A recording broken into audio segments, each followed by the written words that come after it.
want to begin by making two statements, one at a time, and I'm going to ask you all, if you don't mind, to raise your hand if you agree. So here's the first one. You ready? Animals should be treated humanely. I can barely see you, but it looks like lots of hands going up. Okay, thanks. You can put your hands down. Here's the second one. Animals should not be made to suffer unnecessarily. Thank you. Seems like most people agree.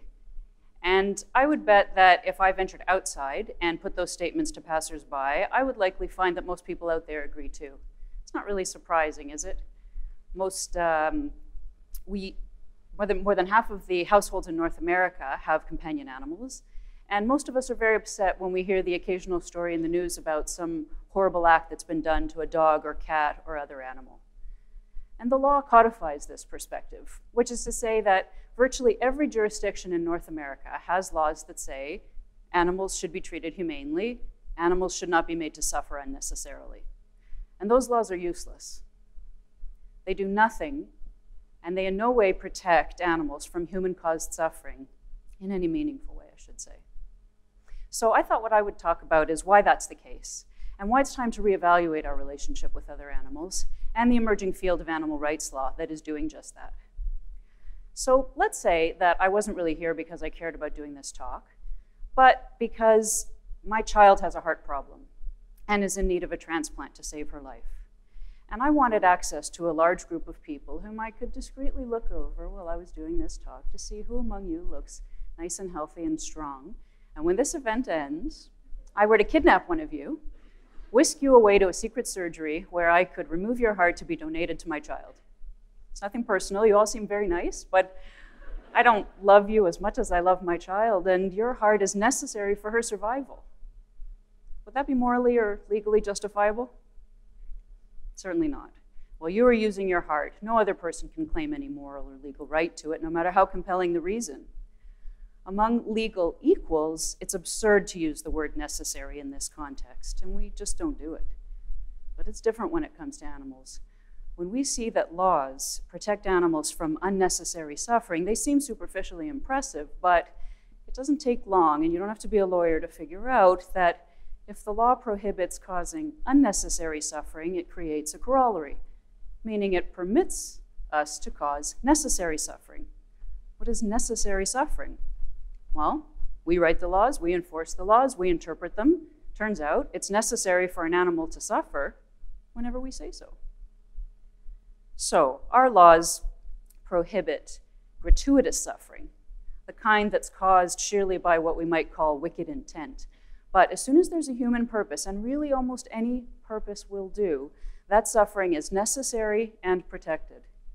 And it's been that way for a really long time. Remember philosopher John Locke? Can you think back to the 17th century?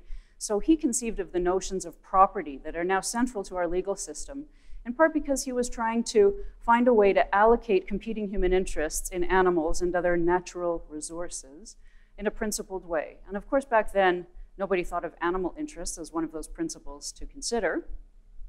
So in a system of laws that grew to esteem property rights, animals became property, and humans became property owners. And so it remains. And a central rule of property is that an owner can use her thing however she sees fit. She can do whatever she wants with her thing, so long as she doesn't use that thing to hurt somebody else. But the thing itself has no rights. So this idea that animals are things that serve our purposes, that they are our property, has been really powerful. It has entrenched. And it now facilitates the systematic suffering of billions, with a B, of animals every year in North America in a variety of industries. So I'm going to give you just one example. In the Canadian agriculture industry alone, every year, 700 million animals are intensively confined, are mutilated in a variety of very painful procedures without anesthetic. They're living in their own waste. Many of them are sick and diseased with broken bones and open wounds. They're beaten, electrocuted. You know, when you see them traveling in those trucks on the highway on the way to slaughter, for many of them, that's the first time they've ever been outside in their lives. And they're so depleted that several million of them arrive every year at the slaughterhouse already dead. And then there's research and fashion and entertainment and sports. So for every story that we hear in the news about some terrible act of violence having been done to an individual animal, there is an industrial counterpart where that violence is normalized and multiplied by hundreds or thousands or millions of times. So it's the institutional imperative that is such a big problem for animals today. And Chomsky has discussed this in other contexts, how even really good people can do really bad things when institutions demand it. So in the animal context, industry has embedded practices that would be considered monstrous if they were done to our own pet dog, even if sometimes those practices are carried out by people who love their own dogs and are otherwise kind and admirable people. That's why another part of the problem is the law's focus on cruelty to animals. That's always how you hear a wrong described, right? When you want to object. When you want to object to something done to an animal, you say it's cruel. But cruelty is the wrong word because it connotes a malevolent intent, doesn't it? Causing harm for harm's sake, and that's rarely the case. The people who engage in this institutional violence may be desensitized or profit-driven or desperate, as in the case of some agricultural workers, but they're rarely motivated sheerly by wicked intent. In fact, in some cases, the intent can be quite noble. Imagine two people coming home from work at the end of the day. One of them had a horrible day, he's in a terrible mood, and his dog will not stop barking. He has a blowtorch in the garage. So he restrains his dog on her leash, goes out and gets the blowtorch, comes back and burns the dog. Second person is a researcher, and she's presently engaged in a study about the efficacy of various treatments on burns. And she's returning home from a day at the laboratory where she has restrained several dogs and blowtorched them in pursuit of her study. First person had no real purpose for burning his dog that way, and he might be charged with causing unnecessary suffering to the dog. But the second person not only won't be charged, she will be protected by her institution, supported with public tax dollars, rewarded with professional recognition if her results get published. And the rest of us, if we ever hear about such things at all, will be assured that the experiment was humane. Just as we are assured by agriculture industry spokespeople that all the things I described a moment ago are humane too. So when industry gives us these assurances, we do well to ask ourselves, what is their interest in having us believe that? And we do well to consider that industry itself writes the voluntary codes of practice that govern most animals in industrial use, that there's hardly any government oversight.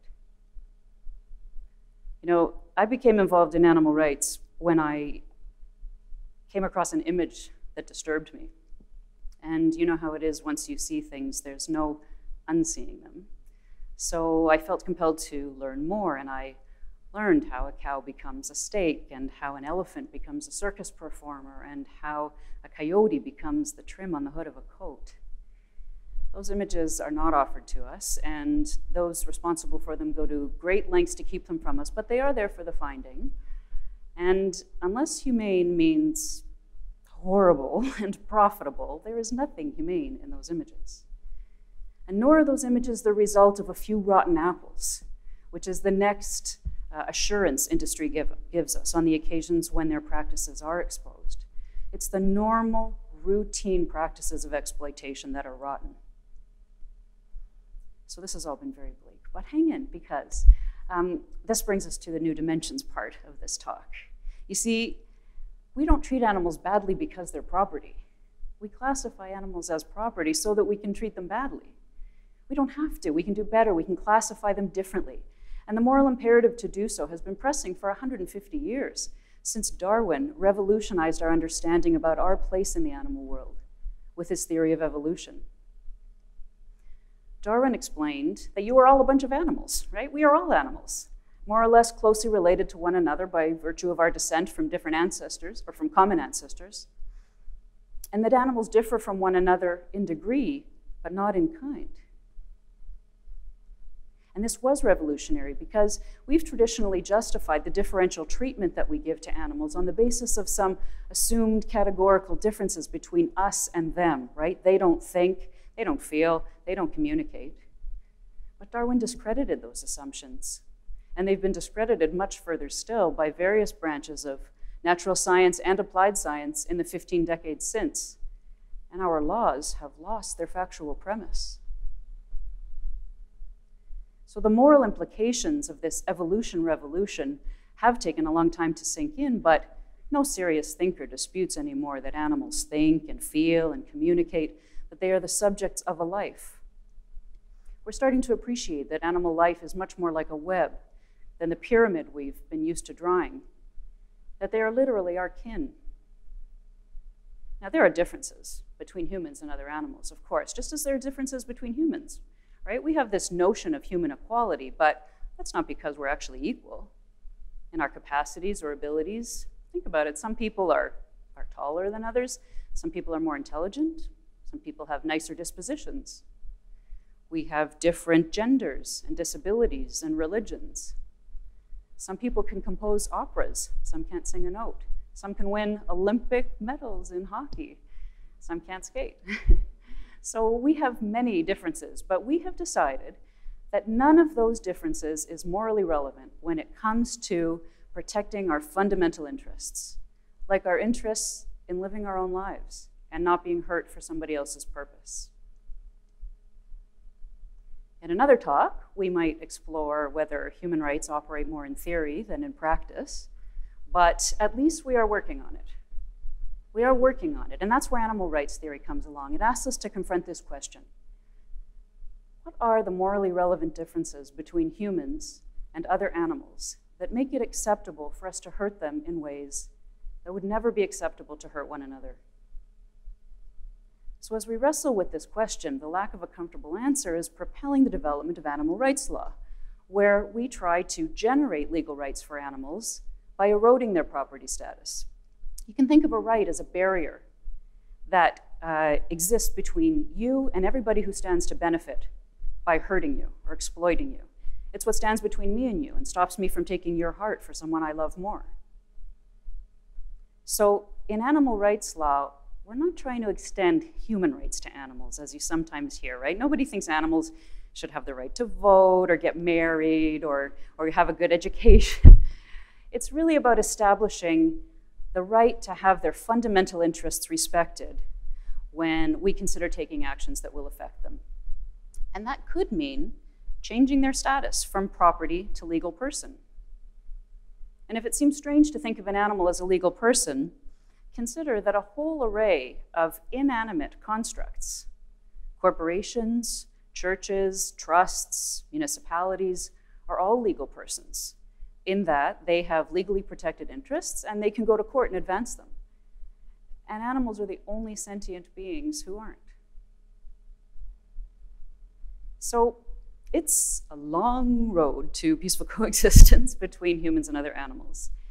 And that is partly because even though all of us say we don't want animals to suffer unnecessarily, most of us, wittingly or unwittingly, to some degree, are users of animals or consumers of their various bits and pieces. And we've proved as a whole pretty reluctant to give up all the privileges that come with our superior legal status. But we're starting to see things differently. The animal rights movement is gaining credibility and momentum, and laws are not fixed forever, right? Law is a social institution that is meant to evolve over time as hearts and minds change. So law will begin to reflect our biological kinship with other animals as soon as we decide we really want it to. Thank you.